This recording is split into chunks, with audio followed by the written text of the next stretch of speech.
Carson Wentz, the, as of right now, Eagles quarterback. That's been one of the biggest storylines all week. Are the Eagles going to trade Carson Wentz? My understanding is they are receiving significant interest from teams about potentially acquiring the former starter in Philly.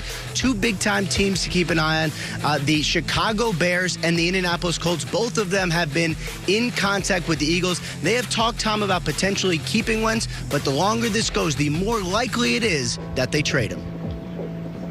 Ian, Deshaun Watson has not yet spoken to new Texans coach David Culley, who has been reaching out to Watson since he took the job a couple of weeks ago. We know what Watson wants. He requested a trade last month, but the Texans have been very firm with other teams calling that Watson is not available. Now, teams are going to keep calling because they're skeptical the Texans can actually get him back, but as one person with knowledge of the Texans plan told me, the goal is to get him back, period. Ian?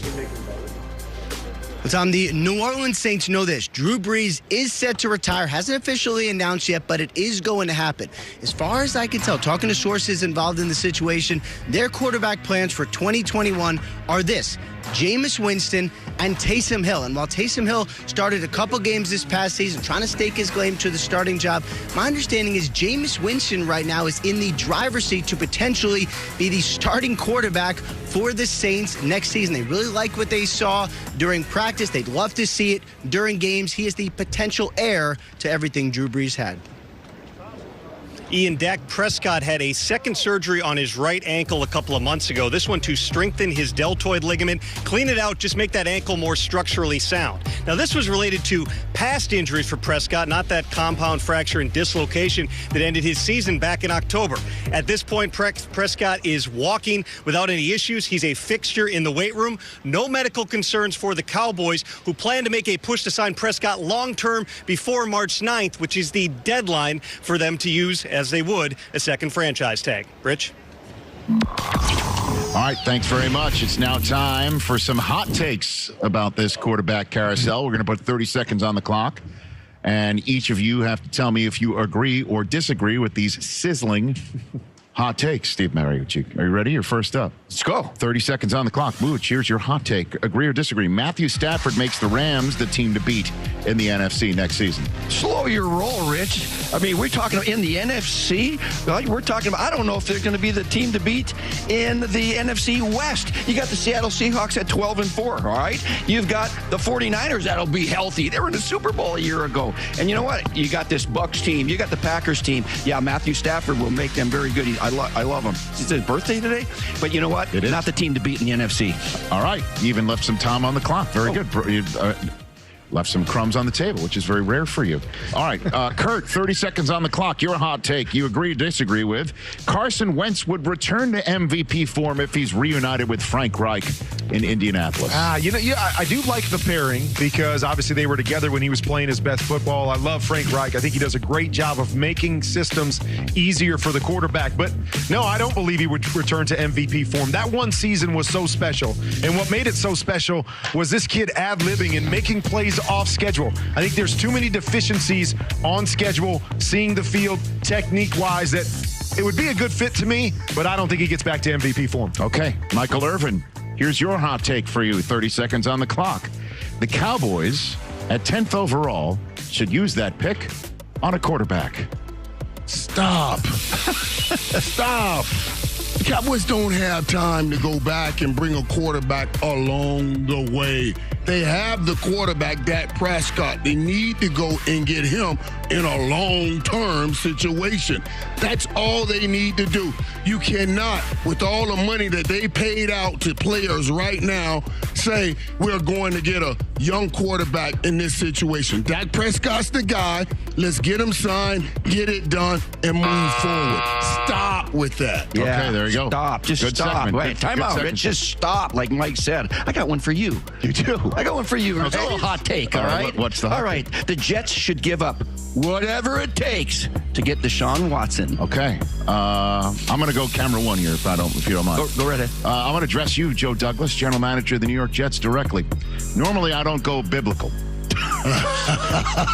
My firstborn son is not available.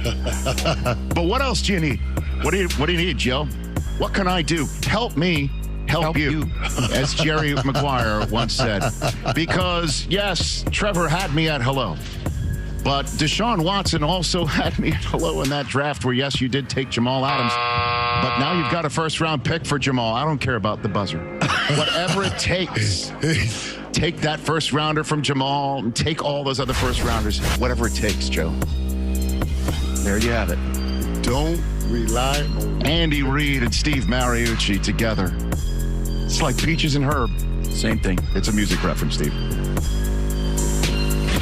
Stadium here in Tampa, Florida. We have seen pretty much every weather pattern through the first hour of this program, and it does appear that we've got the old sun on the field, which had the tarp on it when we walked in here this morning about an hour before kickoff to our show. Rich Eisen, Steve Mariucci, Kurt Warner, and Michael Irvin here. We've got other Hall of Famers going to be joining us, Freshly Minted and Peyton Manning and John Lynch and Charles Woodson, just to name three. And it is nothing that would make us jump at all. It's the firing of the cannons. That's what. Oh, There she blows. Ready blows. Oh, that's another segment. I don't know. I think they would give somebody on live television a heads up that it's happening. That's what we do. We bring you right inside. I mean, a little communication breakdown. Remember when Marshall and I were right next to that cannon? Mooch, that's one of our favorite pieces of video in the history of NFL Network, is you getting all shocked. Yeah. Okay. They couldn't play. At any rate, the cannons work. Oh, my God. Oh, they couldn't shoot.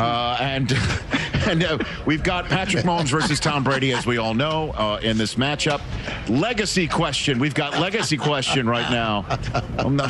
What is happening? That's smoke. Oh. Legacy question. Let's rein it back in, everybody. As my heart just walked the plank.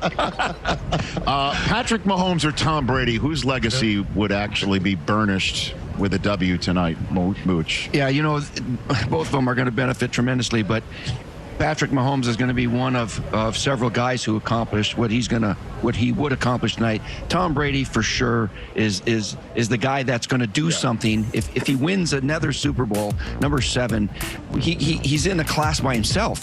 It's a one and only scenario. It's never going to be duplicated again. He's doing things that have never been done before in our league.